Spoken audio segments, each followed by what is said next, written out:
Salut à toi! Alors aujourd'hui, je voulais te parler de l'intelligence artificielle. Alors toi et moi, nous vivons dans un monde où l'intelligence artificielle, incarnée notamment par des outils comme ChatGPT, s'immisce dans tous les aspects, si je puis dire, de notre existence, surtout dans le monde d'aujourd'hui. Alors ces technologies peuvent faciliter des recherches, comme par exemple tu recherches une définition, tu veux rechercher des versets, entre autres. C'est intéressant. Mais il faut faire quand même attention. Parce que je dirais que le véritable péril va résider dans notre tendance à devenir potentiellement dépendant de ces machines. Par exemple, imagine un instant qu'au lieu de te plonger dans ta Bible pour la méditer, eh bien, tu vas te tourner systématiquement vers l'IA pour obtenir des réponses. Alors, qu'adviendra-t-il de la méditation de la parole et de ta connexion avec le Saint-Esprit? En fait, l'IA sera devenue en quelque sorte ton Dieu.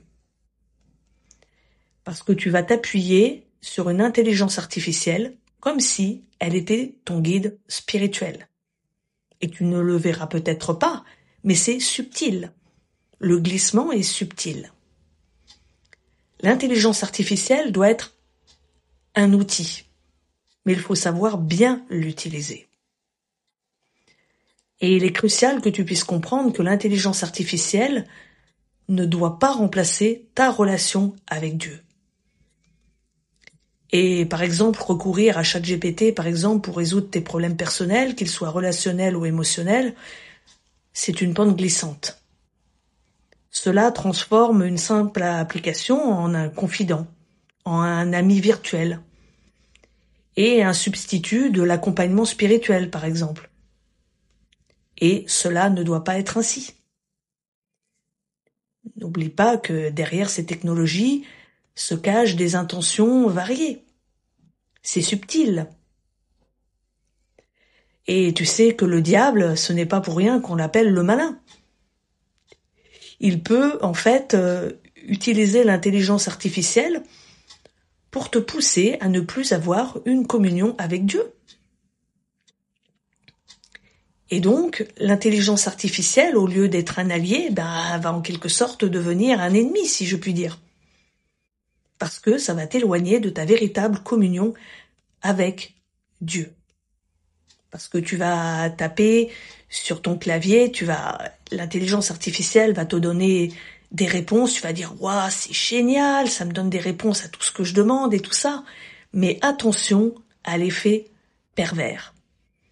Même si ces outils t'offrent des prières ou des conseils, il est légitime de t'interroger sur la valeur réelle de ces réponses.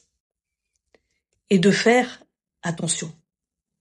Si tu as besoin de savoir comment prier, demande à Dieu. Ne demande pas à une IA. Parce que l'IA, ce n'est pas Dieu. C'est un outil.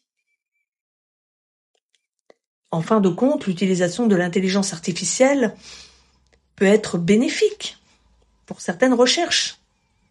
Mais il est impératif que tu restes quand même vigilant.